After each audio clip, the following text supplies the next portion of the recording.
Félicie.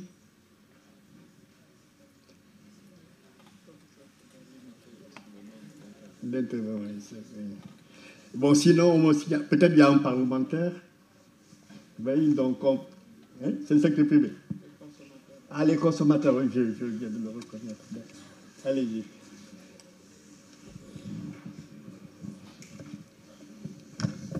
Merci beaucoup. Merci beaucoup. Je m'appelle Momar Ndao, le président.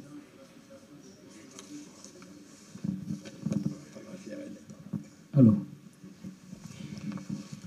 merci beaucoup. Je voudrais vraiment souhaiter beaucoup de succès au ministre de la fonction publique, au Premier ministre et au président de la République. Pourquoi? Parce que c'est un très gros chantier. Pourquoi? Il y a plus de 100 000 personnes qui sont des agents de l'État titulaires de décision. Le chef de l'État dit tournons à droite, mais entre le moment où il dit tournons à droite, vous voyez des gens qui tournent à gauche, d'autres qui descendent les escaliers, etc. Donc, pour avoir un résultat, cela va demander beaucoup de travail, beaucoup de sueur. Et il ne faudrait pas s'arrêter seulement à essayer de réformer l'administration sans l'accompagner d'une réforme de ceux qui sont servis, c'est-à-dire les citoyens. Je vais donner juste deux anecdotes pour que vous compreniez combien la tâche est difficile. Une fois, nous étions dans la circulation, arrivés devant là où habitait Mamadou Dia, en face de Tilène. Donc le policier en faction arrête la circulation parce qu'on levait les couleurs. Le chauffeur qui était devant moi, qui dans son car rapide, se mettait à rouspéter. Je descends la vitre, je lui dis, on est en train de lever les couleurs, c'est ce qui explique l'arrêt de la circulation. Il dit, non, il me règle. Donc lui, qui ne comprend pas les bases sur lesquelles nous sommes tous alignés et qu'on doit gérer pour pouvoir arriver à l'émergence, à la réussite, c'est extrêmement difficile. Ça, c'est un premier cas. Un deuxième cas, sur l'autoroute, des passagers qui étaient dans un bus se retrouvaient à recevoir des colis assez bizarres en pleine autoroute, et qui sentaient mauvais. Ils ont demandé au chauffeur de s'arrêter, il a refusé. Arrivé devant un policier, il demande au policier de vérifier ce qui se passe parce qu'il y a quelque chose qui coule du haut, du toit donc du bus et qui est en train de faire le vêtement. Le policier regarde, il y avait un monsieur qui était en haut, c'était l'apprenti, il faisait ses besoins. Amené au commissariat, on lui dit, mais comment vous pouvez faire ce que vous avez fait? Il dit, oui, bon, j'ai la diarrhée, j'ai dit au chauffeur de s'arrêter, il ne s'est pas arrêté. Et donc, pour lui, il était dans son droit de faire ses besoins parce que l'autre ne s'est pas arrêté. Donc, nous avons une administration de citoyens qui contestent et ces citoyens oublient qu'ils ont aussi des devoirs. Prenons un exemple très simple. Si vous allez aux États-Unis, le citoyen est très content de dire « je paye mes impôts ». Au Sénégal, celui qui paye ses impôts, c'est celui qui n'est pas malin. Si vous travaillez sérieusement, on dit qu'il faut comme service. Donc, nous avons des problèmes liés à la culture même. Suleiman Bachir, tout à l'heure, a dit qu'aux États-Unis, vous pouvez payer pour avoir un traitement premium. Mais ici, c'est appelé, ça s'appelle corruption. Ça veut dire que les définitions sur lesquelles, les bases sur lesquelles nous sommes en train de bâtir notre administration ne correspondent pas du tout à notre culture. Je pense aussi qu'il y a un élément important. La réforme du service public ne doit pas s'arrêter qu'aux fonctionnaires. Et tous les autres qui sont détenteurs de services publics, qui sont concessionnaires de services publics, la Sénélec, Seno, Sonatel, l'électrification rurale, les concessionnaires de services publics d'eau, vous voyez qu'il y a tous les jours des contestations liées à la qualité des services délivrés.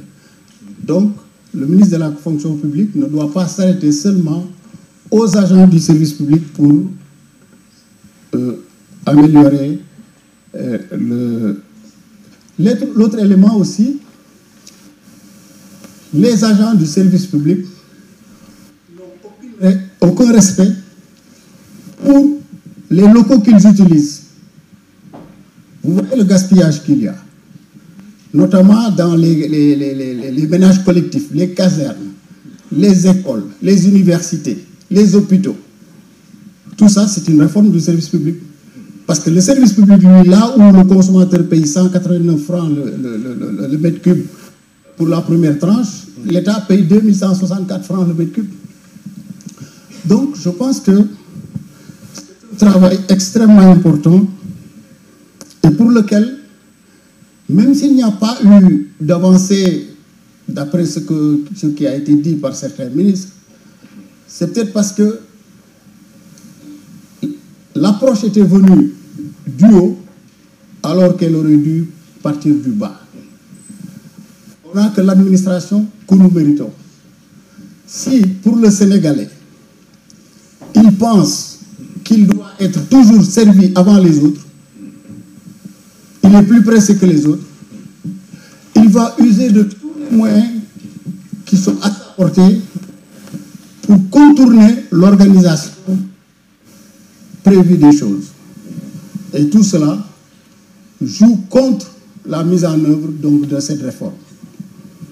Pour terminer, nous pensons que c'est possible.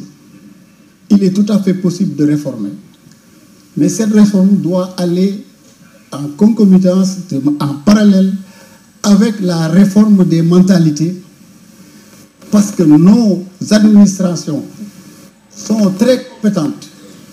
Les fonctionnaires sont compétents, mais ils ne travaillent que de la façon qui les arrange. Ils oublient qu'ils sont au maillon d'une chaîne, ils oublient qu'ils sont au rouage de la collectivité. Je pense que cette formation aussi devrait être prise en compte pour permettre de pouvoir améliorer la pertinence de nos fonctionnaires.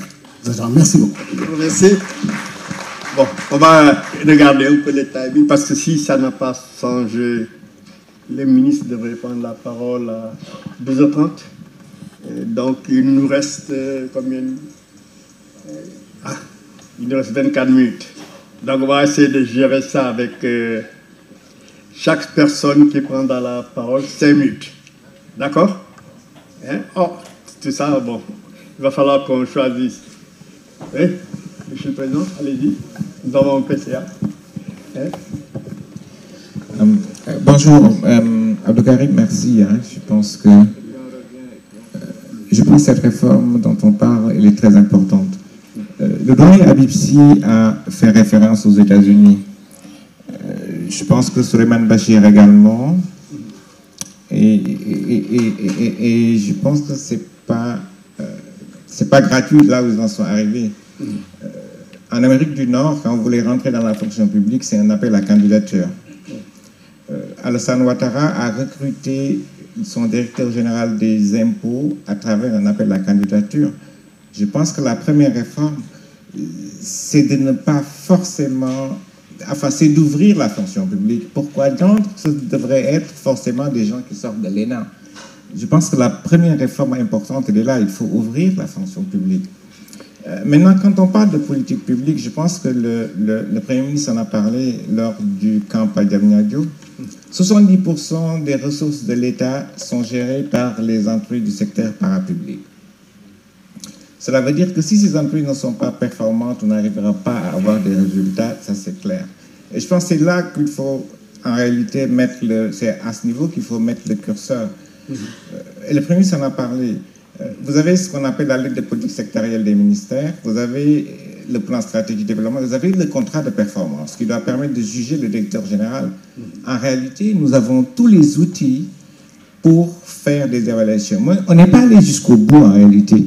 Quand on a mis en place les amplis du secteur parapublic, ce qu'on a voulu faire, c'est copier les bonnes pratiques du secteur privé.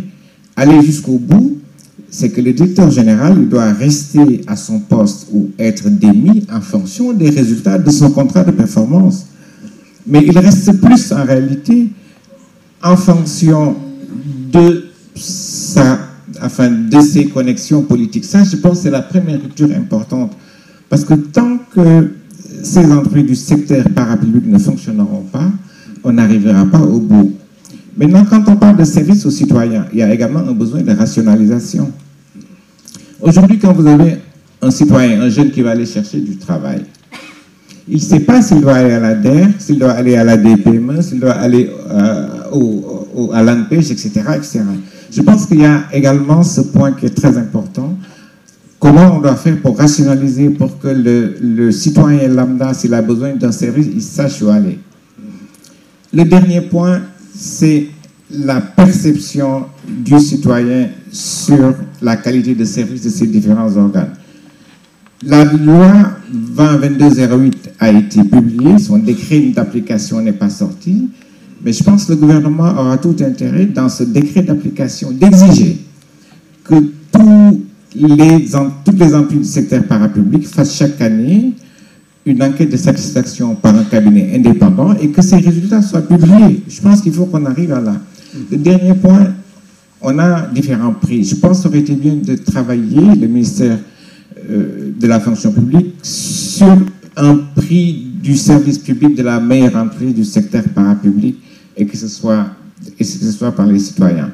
Voilà, c'est ce que je voulais dire en résumé. Je pense que tout a été dit dans ce pays. On a fait tellement d'assises, tellement de tables rondes. Maintenant, ce qu'il faut, c'est mettre en œuvre. Et tant qu'on se mettra à tourner des ronds, à organiser des assises, ce qui va se passer, c'est que rien ne changera. Notre pays a des défis très, très importants. Et on n'y arrivera pas tant que nous n'aurons pas un service public performant. Voilà, ce sont les mots que je vais dire. Merci. Merci. Bon, un parlementaire, c'est ça? Oui, les parlementaires, quand même, je pense que...